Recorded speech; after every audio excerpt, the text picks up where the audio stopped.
Mesdames et messieurs, bonsoir et bienvenue au 20h bilingue de ce samedi 29 juillet 2017. Babila Jonathan, good evening. Bonsoir Nadine. Thanks dear televiewers for staying with us at this prime-time news hour on Equinox Television live from our headquarters in Cameroon's economic capital. Douala. A recent survey on governance in Cameroon confirmed the stance of opposition political parties, indicating that the country is not democratic and cannot progress with the present government and policies. According to the survey, a good proportion of Cameroonians are not satisfied with the present economic situation of the country. And out of Cameroon, Europe is a continent of extremes. At the moment, severe weather conditions have caused mayhem and destruction in many European countries. À la une de ce journal probatoire 2017, le nouveau procédé de publication des résultats montre ses limites. Certains candidats ayant consulté les résultats via téléphone ont été considérés comme échoués. Pourtant, le babillard les déclare admis à l'examen. Et puis, naufrage d'un bateau du billet relâche de la presqu'île Bakassi. Le Cameroun a observé ce samedi le deuxième jour de deuil national. À suivre dans ce journal, la douleur des familles éplorées. Voilà pour le sommaire.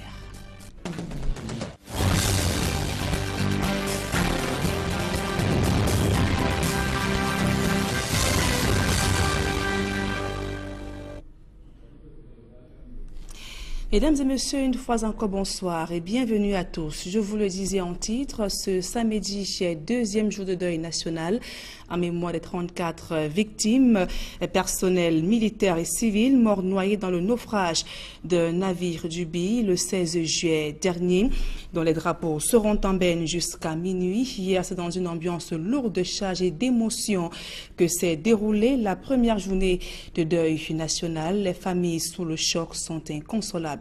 Retour sur cette journée triste dans ce reportage que signent François Dikoumé et Julien Berthe-Bissaï.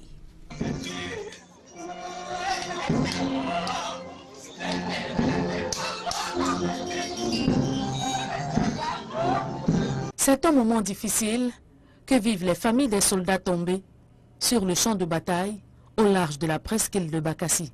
Mères, sœurs, frères et amis sont inconsolables.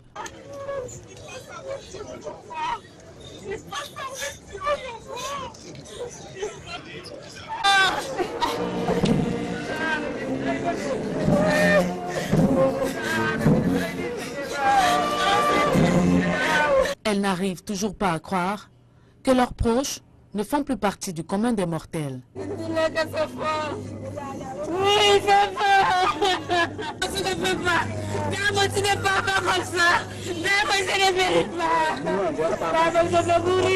Les veuves, reconfortées ici par Joseph Betty Assomo et le gouverneur de la région du littoral, ne savent à quel sein se vouer. Vraiment perdu. Je suis perdue, je suis déçue par la vie. Mais je rends grâce au bon Dieu parce que tout ce qu'il fait est bon. J'accepte ça comme ça. La famille de Kim Fakchuadjo, jeune soldat de 2e classe, est toujours dans la consternation. C'était fatal pour la famille. Cérémonie d'hommage à mon petit. Oui, les ministres et toute la mobilisation, ça nous a un peu réconfortés. Maintenant, le plus dur reste à amener le corps jusqu'au village. Intégré dans l'armée il y a 3 ans, le jeune soldat ne recevra pas son premier galon tel que prévu pour janvier 2018 et sa progéniture que voici ne le verra plus jamais.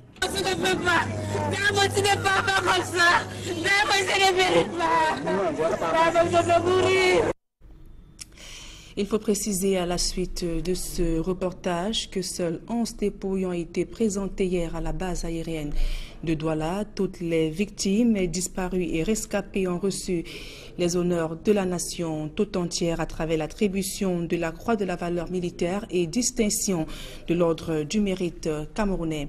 Et malgré ce deuil qui a frappé chez l'armée camerounaise, des gendarmes sont en route pour la République centrafricaine, près de 300 au total.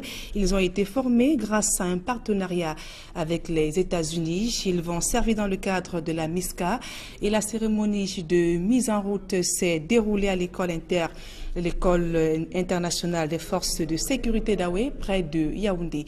Le reportage d'Élisée Borba et Aïs Cyril. des gendarmes camerounais en route pour la République centrafricaine. Plus de 300 au total, ils ont été formés par le département d'État américain dans le cadre du projet IPOST, International Police Peacekeeping Operation Support. On a beaucoup plus mis l'accent sur le professionnalisme, sur la qualité des stagiaires, parce que l'objectif est de les rendre de plus en plus compétents et efficaces sur le terrain. Il s'agit en réalité de 2 unités de police constituées de la gendarmerie nationale. Elles vont servir à la mission intégrée et multidimensionnelle des Nations Unies pour la stabilisation de la Centrafrique, MISCA.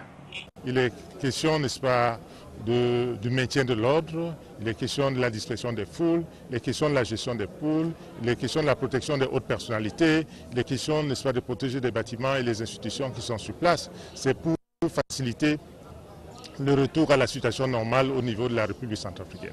Au terme d'une formation basée entre autres sur la topographie, la tactique d'intervention, la transmission et la maîtrise avec ou sans armes de l'adversaire, les soldats sont appelés à faire preuve de professionnalisme une fois sur le terrain.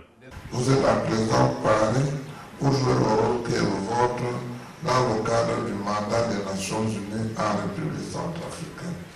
Il s'agit en effet d'accomplir les missions de protection des personnels et des entreprises des Nations Unies, de maintien de l'ordre public, de protection des populations civiles, de police communautaire et d'assistance aux forces de police de la nation haute dans le strict respect des droits et libertés fondamentales des citoyens. Le stage, 3e du genre, a duré 2 semaines.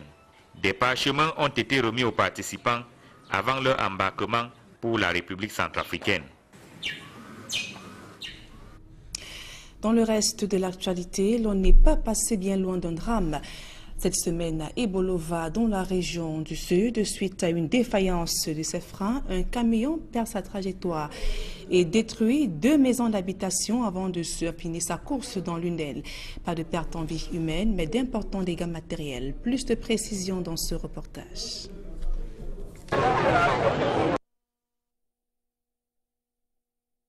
Dans un domicile. Nous sommes au lieu-dit quartier Noubel à Ebolova, région du Sud. Après avoir perdu l'usage de ses freins, ce véhicule a raté de justesse d'écraser des usagers sur la route. Dans sa course folle, le camion va par la suite détruire le mur d'un portail, une maison d'habitation, avant d'achever sa course ici. Des témoins n'en reviennent pas. Quand je sors pour venir laver les habits, c'est là où je vois comment une voiture vient face à moi en train de faire les dégâts depuis là-bas en face. Je viens alors, je dis que la voiture s'y fait même comment. C'est là où le voisin m'appelle que viens. Je suis en train de faire de la peinture sur le portail. J'entends un bruit comme une voiture qui frôlait le cacahuète. Je vois le mur qui s'écroule et une pluie de sable et bang! Encore je regarde en face et je vois le camion qui avait déjà défoncé la résidence. L'excès de vitesse du conducteur de ce camion est décrié par les usagers. Sur le site de l'accident, les dégâts causés par ce camion témoignent de la violence du choc. Rien n'a pu résister. Chaises, classeurs, téléviseurs, vaisselle et autres complètement émiettés. Parmi les rescapés, ce bébé, véritable miraculé. Endormi au moment de l'accident, il a pu être sorti sain et sauf. On est continué par derrière, casser la porte pour sauver le petit enfant. Le bébé était là, ne pleurait même pas, été dedans comme ça, on est seulement porté pour amener sur la poussière qui a envahi la maison. Plus de peur que de mal, le pire a été évité. Seul le chauffeur du camion et son convoyeur s'en sortent avec quelques blessures. Cet autre accident de la circulation remet au goût du jour l'incivisme des conducteurs en milieu urbain. Et sur l'axe Douala Bafoussam, on a failli également frôler le pire. Les usagers de cette voie ont donc été surpris en voulant traverser un pont de la localité par un arbre qui s'est renversé sur la route d'après l'éboulement d'un terrain. La nationale numéro 5, faut-il le préciser, est l'un des actes les plus meurtriers parsemés de nids de poules et crevasses qui occasionnent de nombreux accidents de la circulation. Le reportage de Cyril Djemba et de Mirabel Mazo. La route nationale numéro 5 représente un véritable casse-pied pour ces populations. Les bordures de route sont étouffées par de hautes herbes, les nids des poules et les rigoles en pleine chaussée sont à décrier. Ce conducteur a frôlé le pire près du pont de Ndungue, parti de Makenene en direction de Douala. Il a été surpris par l'effondrement de cet arbre aux racines meurtries du fait d'un éboulement de terrain. Parce que là, la terre était molle, il a plu toute la nuit. Le chauffeur venait et puis brusquement il se retrouve devant l'arbre qui est en train de tomber. L'axe lourd est devenu une piste. On doit regarder même les herbes qui ont envahi toute la route. Laissons là, parce que même les herbes, ils pouvaient même fuir en route, mais il a vu encore la forêt et puis il s'est rattrapé au goudron. Donc, vous voyez les dégâts matériels au sol. Les populations du département du Mungo sont inquiets et craignent le pire dans les prochains jours. Les autorités de la ville semblent être indifférents face aux dangers que représente désormais cet axe routier. Le pont là où la femme vient de purger est déjà même déraillé, puisque c'est même déjà affecté. Et d'un moment à l'autre, comme au Cameroun, on attend toujours que ça soit grave pour réagir. Il y aura le sang. Il y aura le sang et après on va dire que c'est les habitants de la zone, c'est les sorciers. Alors c'est pas la sorcellerie. C'est parce que le Cameroun ne réagit pas à temps. On est lent. Le malheur des uns fait le bonheur des autres. Le conducteur du véhicule compte ses dégâts matériels pendant que ce riverain consomme à satiété les mangues qui ont envahi la chaussée. Oui, je suis content de manger.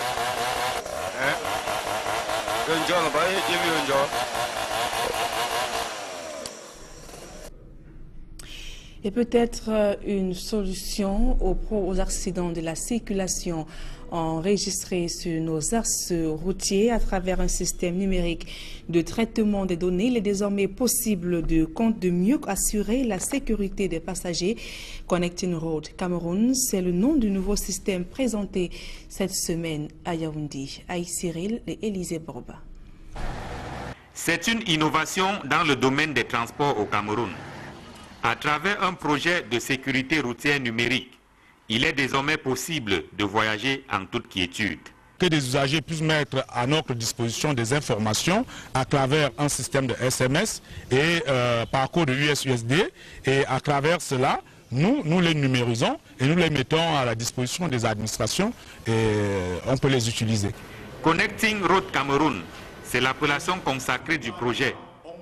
Présenté cette semaine à Yaoundé, il vise à améliorer le système de prévention et sécurité routière au Cameroun en utilisant les technologies de l'information et de la communication.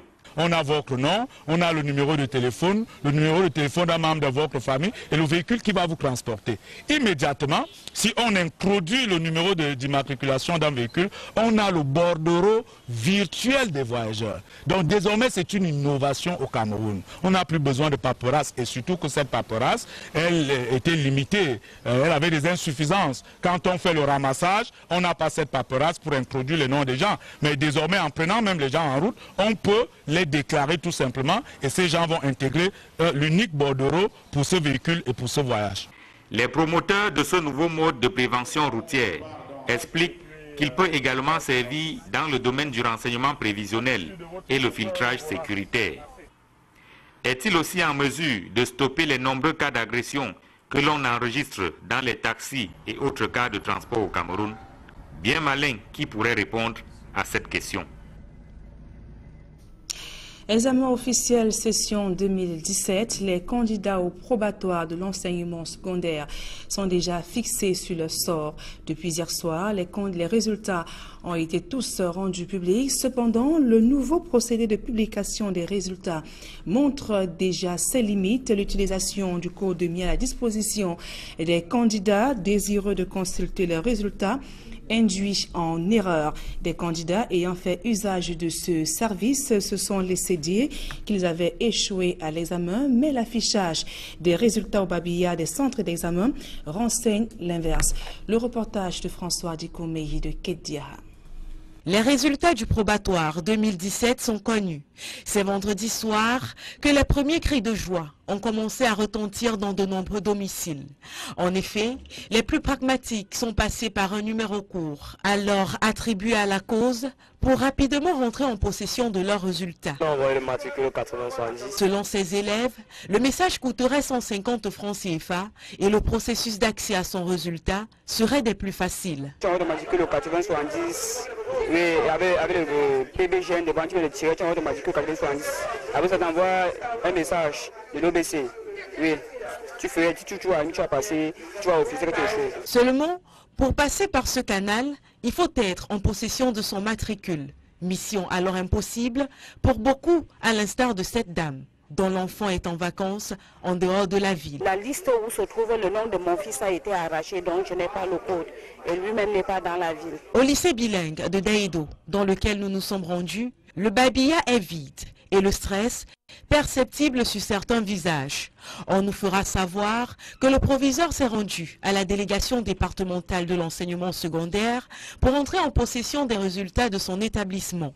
Il aurait de ce fait demandé aux élèves de revenir un peu plus tard en soirée pour la lecture. Mais son résultat, difficile de bouger. Ces enfants ont choisi de faire le pied de grue devant l'établissement. Au lycée bilingue de Bepanda, l'ambiance est plus ou moins identique, à la seule différence qu'aucun responsable n'est présent. Je suis là depuis pratiquement 8 heures du matin. Le seul responsable que j'ai eu à rencontrer, c'est le président de l'APO, qui nous a rassuré que n'importe comment on va afficher, mais on ne sait pas jusqu'à quelle heure. Tandis que de nombreux enfants vont et viennent inquiets dans la cour de l'établissement, ceux qui ont été fixés sur leur sort par SMS affichent fière allure. On est venu pour voir les résultats, pour voir son frère. Et on fait sur le babilla parce qu'en fait on va lire et on va dire on va afficher. Donc on est un peu... Le défaut de communication des responsables de l'établissement va finir par décourager de nombreux élèves qui opteront finalement pour le retour à la maison. L'actualité frontière à présent aux États-Unis, le président Donald Trump limoge le secrétaire général de la Maison-Blanche et nomme à sa place le ministre de la Sécurité intérieure. Plus de précisions avec nos confrères d'Euronews. Donald Trump remet de l'ordre dans ses troupes. Mis en difficulté par l'enquête sur l'ingérence russe supposée dans la campagne de l'an dernier, le président américain a limogé le secrétaire général de la Maison-Blanche, Reince Priebus. Il le remplace par le général John Kelly, jusqu'ici ministre de la Sécurité intérieure. Une annonce effectuée vendredi sur Twitter. Reince est bien. John Kelly va faire il a accompli un travail formidable jusque-là. Il est respecté. Et c'est un grand Américain. Reince Priebus est quelqu'un de bien. Cette élection illustre les tensions qui agitent l'entourage présidentiel. Anthony Scaramucci a insulté vertement Reince Priebus lors d'une interview à un magazine et l'a qualifié de schizophrène paranoïaque. Il a pris les rênes de la communication de la Maison-Blanche il y a tout juste une semaine après la démission du porte-parole Sean Spicer, un départ qui a isolé un peu plus l'ancien secrétaire général. À présent, la deuxième partie de ce journal en langue anglaise avec vous, Babila Jonathan. Right, Nadine, Cameroon is observing today the second day of national mourning decreed by Head of State Paul Biya in honor of the 34 soldiers of the Rapid Intervention Battalion who died after their boat sank off the coast of Dibuncha in the Fako Division, southwest region of Cameroon, and flags are still flying at half-mast, and national flags still flying at half-mast in front of administrative buildings, or on the top of administrative buildings, as the nation observes the 2 day of national mourning in honor of the fallen soldiers. And yesterday, here in the economic capital, Douala, the Minister of Defense, Joseph Betia Somo, was presiding at a ceremony to pay tribute to the fallen soldiers.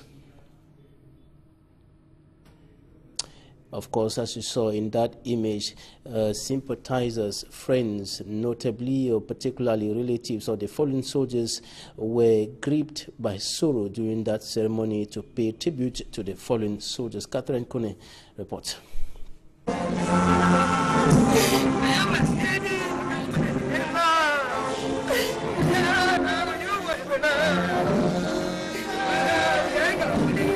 It is an emotional atmosphere at the Douala Military Air Force Base as relatives, friends and sympathizers gathered to pay homage to the 11 soldiers who died after the boat sank off the coast of Dibuncha.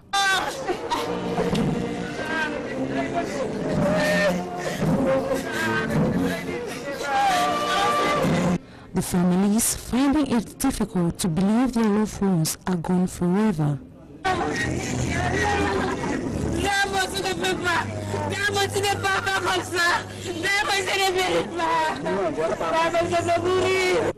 While to some, they leave everything to God, for Him alone knows the reason for all. Vraiment perdu.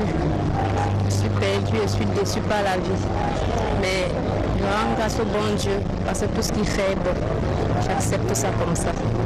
The young and brave soldiers died, leaving behind their wives and children in sorrow and grief. However, the Minister of Defense, Joseph Betty Asumo, was a bearer of a message of condolence from the head of state to the bereaved family. He encouraged them to stay strong and remain optimistic. It should be recalled that these soldiers died after their boat sank off the coast of Dibuncha on the 16th of July 2017. The 11 corpses of the young and brave soldiers were handed over to the family, relatives, and will be laid to rest.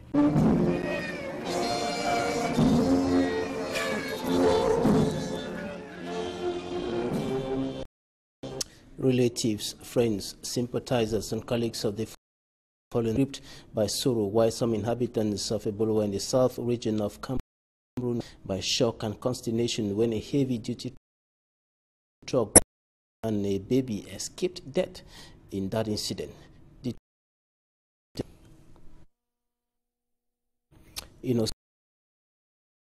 On the accident that occurred in Ebolowa South, truck bumped into some house inhabitants with shock and consternation escaped death in that incident, as Innocent Azi reports. These inhabitants of New Belkwata in Ebolowa South region of Cameroon were recently gripped by shock. Sporting gravel crashed into 2 apartments, destroying properties. Its 2 occupants and were evacuated to a hospital.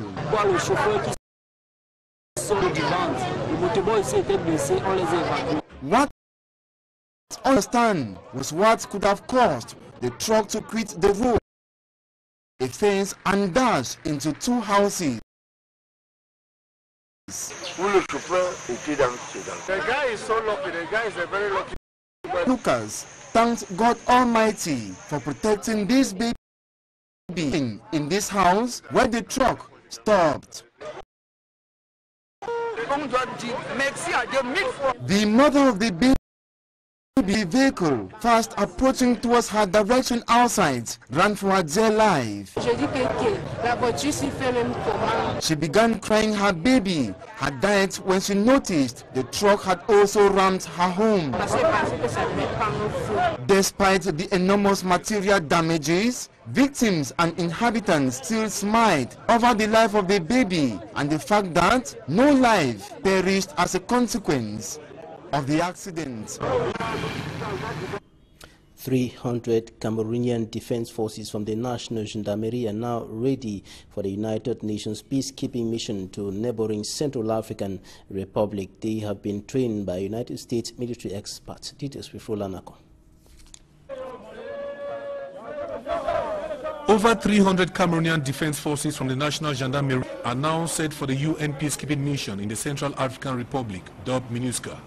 They have been trained by U.S. military experts on peacekeeping techniques and human rights. We come every year to prepare the next deploying unit to go into MINUSCA with certain skill sets that they'll need in mission to carry out the UN mandates.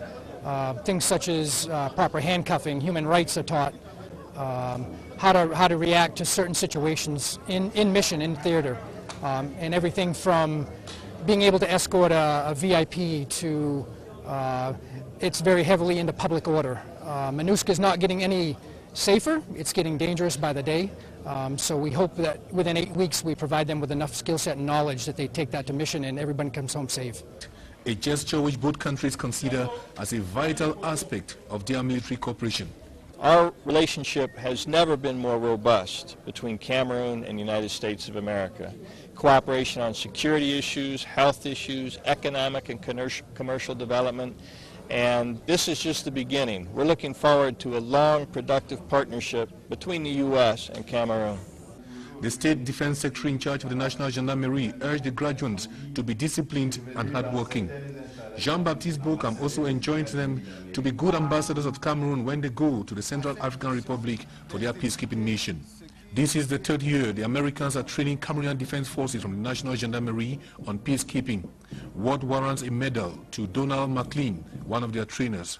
Reports say Cameroonian Defense Forces are appreciated for their good job as peacekeepers on the ground in the Central African Republic. A recent survey on governance in Cameroon has revealed that the country is not democratic and cannot progress with the present government and policies. The survey carried out by a non-governmental organization also indicates that a good proportion of Cameroonians are not satisfied with the current economic situation of the country. Roland Akon once more has the details. A vast majority of Cameroonians are dissatisfied with the state of the economy in the country. It is the result of a Cameroon governance survey carried out by the Denis and Lenora Foretia Foundation presented in Yaoundé recently. The report further indicates that many Cameroonians have a more pessimistic view of the state of democracy in the country. That 60% of opinions sampled believe that a federal system of governance is what is best for Cameroon than the current unity state. And a supermajority of Cameroonians want regional governors to be elected and not appointed. I do think generally Cameroonians are of the view that a federal system of governance is the best, given the responses that we had from respondents. We're sorry for the abrupt stop of that report. We'll be coming back to it in a subsequent newscast. Now we go out of the country. From intense heat waves to severe flooding, Europe is now a continent of extremes at the moment, and severe weather conditions have caused mayhem and destruction in many European countries. Katsi Euronews. Out of the country, of course, news from European countries indicating that the continent is now in extremes with severe weather conditions that have caused mayhem and destruction in many European countries. Euronews.